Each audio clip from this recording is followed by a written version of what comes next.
era uma inovação, né, não aceitável pela ditadura, porque tinha lei de greve, tinha a mordaça sindical, como a gente chamava, né?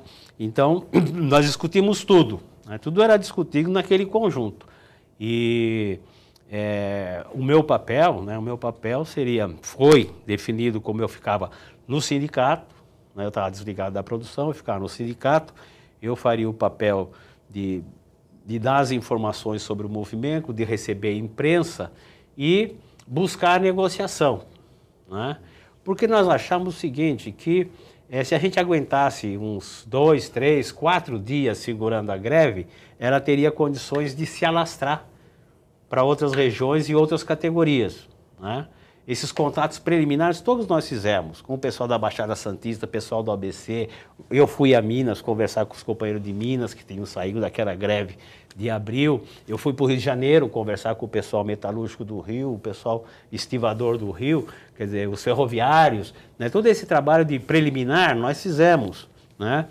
Então, a ideia era essa, quer dizer, eu alimentar a imprensa, a mídia, né? E todo o trabalho de solidariedade dos artistas, do movimento estudantil, né? Da opinião pública em geral, e tentar intermediar a negociação, né? Com isso nós ganharíamos tempo, né?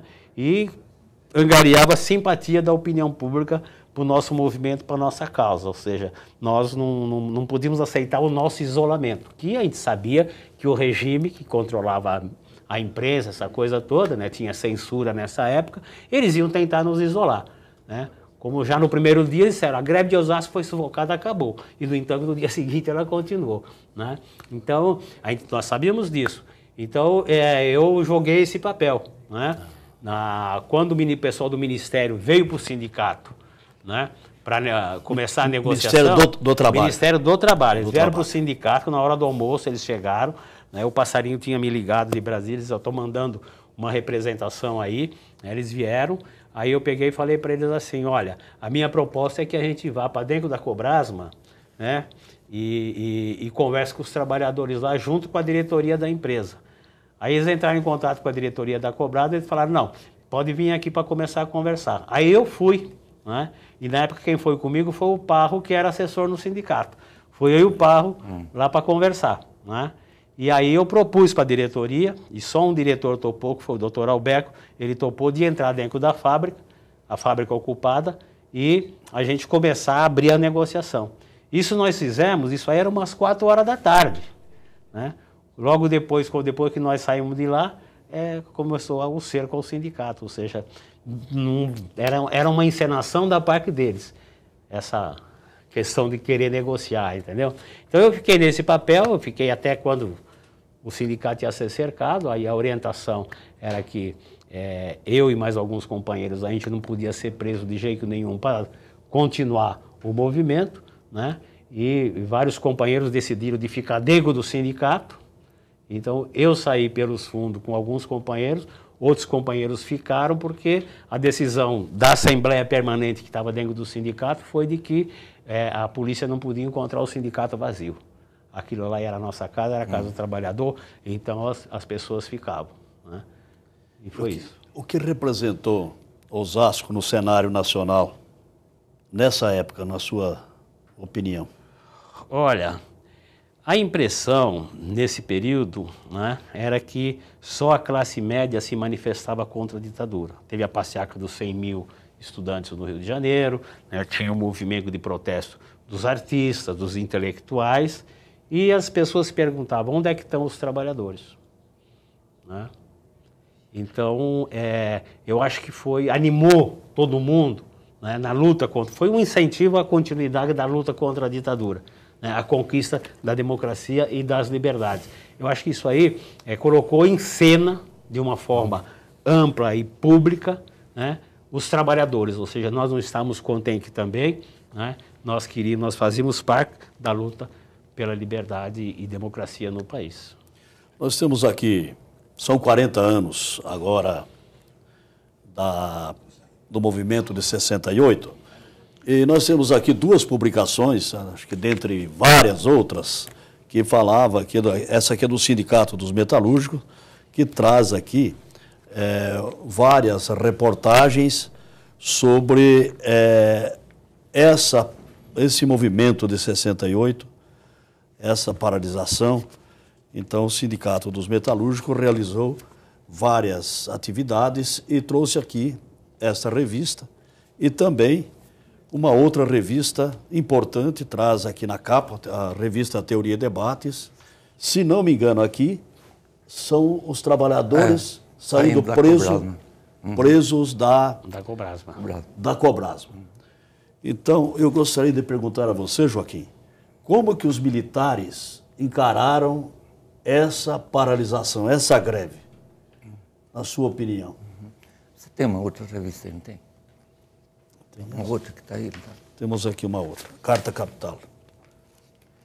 Uma outra? Temos aqui várias.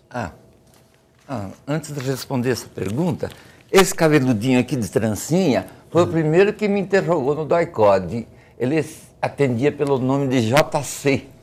Sabe quem eu sou? Sou JC, Jesus Cristo, cabeludo. E ele botava medo mesmo, né? E tá aí por aí agora, né? É JC.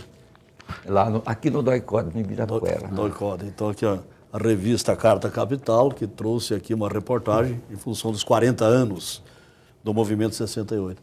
Então, os militares não encararam isso como uma greve?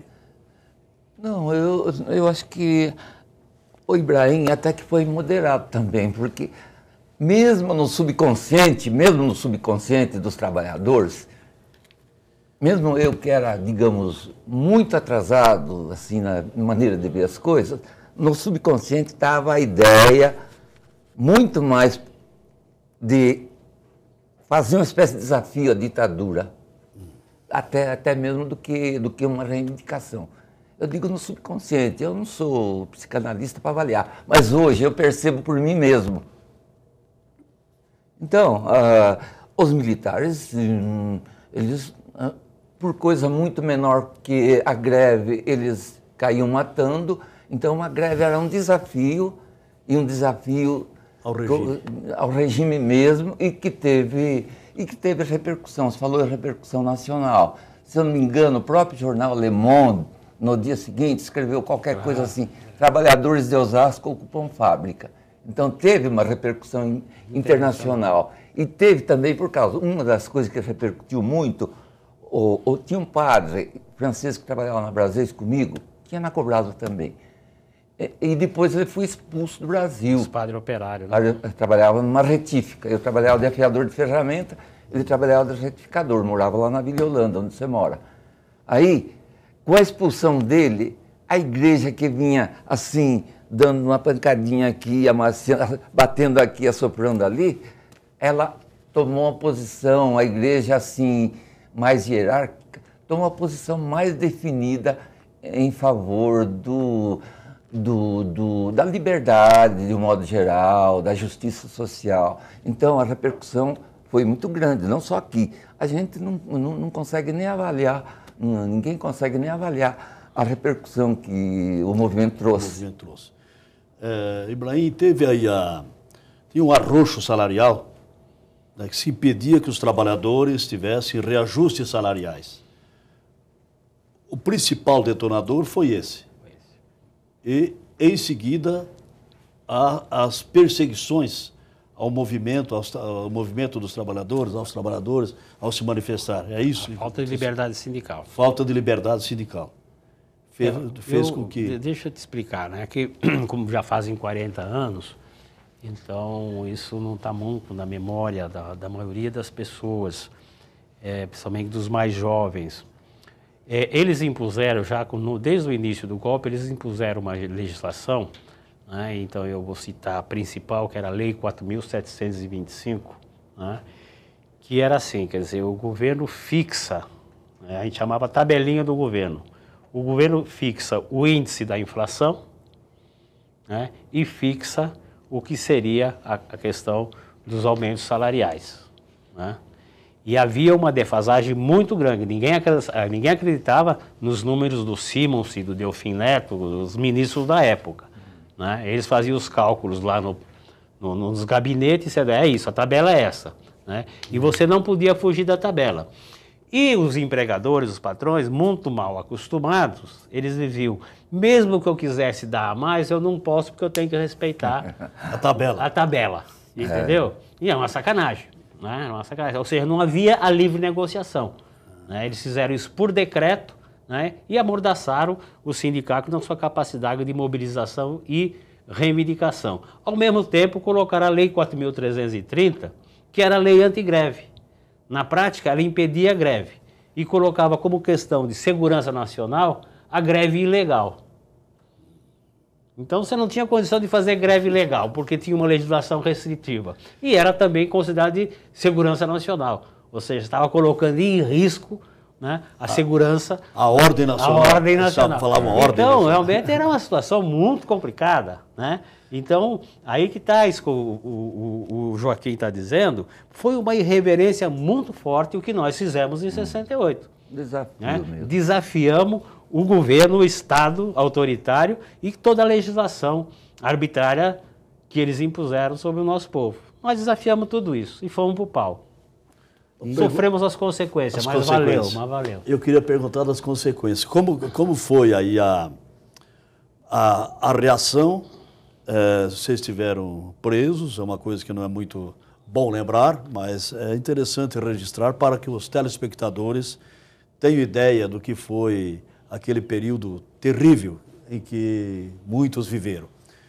Como que foi, como que a família aceitou, participou, se envolveu, enfim, como que foi a prisão que você acabou de narrar, mas essa relação com a família e as demais famílias dos companheiros que sofreram as prisões. Eu queria voltar para uma coisinha só. A questão de ditadura militar, ela foi na América Latina inteira. Eu acho que é muito importante lembrar isso. Fazia de um plano internacional de ditadura. Ditadura na Argentina, ditadura no Paraguai, que já existia, ditadura no Brasil, ditadura no Peru, no Uruguai. Invasão do Vietnã. Invasão do Vietnã, o que o Ibrahim falou no começo, aqueles acontecimentos internacionais, tudo fazia parte de um plano internacional e do qual os militares brasileiros, pelo menos parte, embarcaram nessa e já havia tropas brasileiras na República Dominicana, lembra que houve a invasão da República Dominicana? E as tropas dos brasileiros foram comandadas pelo Exército Brasileiro na República Dominicana. Meira Matos, era isso? O Meira Matos. Meira Matos, Coronel Meira Matos. 65, me lembro até hoje. Meira Matos, exatamente. Mas voltando, então, é bom que as pessoas que estejam ouvindo, que estejam interessadas nisso, que essas ditaduras eram parte de um plano internacional e do qual o Brasil entrou nessa. Agora, quanto às famílias, viu, Marcos? Aí teve muita solidariedade das mulheres, das pessoas que eram casadas, a mulher ia atrás, procurava saber, porque a pessoa ia presa, ninguém sabia onde estava, ou ficava incomunicado e tudo mais. Então, para mim, no caso, a minha mulher ajudou demais.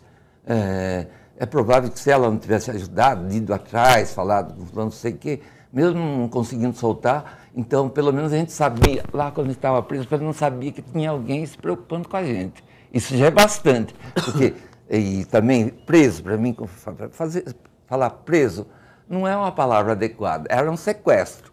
Era um sequestro. Claro. Em 72 eu estava na Mercedes-Benz, trabalhando, afiando ferramenta na minha máquina, e aí chega às 4h30 da tarde e um cara diz, você vai na sessão pessoal. Da sessão pessoal você entra numa perua, veraneia, onde tem lá meia dúzia de metralhadoras, uns 3, 4 civil, e traz aqui para o doicode, para tortura, para prisão, era um sequestro. Claro. E um sequestro, acho que mesmo quem nunca foi sequestrado, dá para imaginar o que significa um sequestro. Dá para imaginar. Verdade. Então, a família sempre ajuda, a família é solidária, sempre a família é importante. Esse apoio externo que a gente tinha das famílias, das pessoas, é importante, dos conhecidos. Tanto é que eu fiquei 6 meses desempregado, é bastante tempo, eu já estava casado, já tinha uma menina que nasceu nesse dia da greve, a Denise, né? Ficou Denise Liberdade, até por conta disso. Então, eu fiquei 6 meses desempregado, mas eu nunca faltou arroz.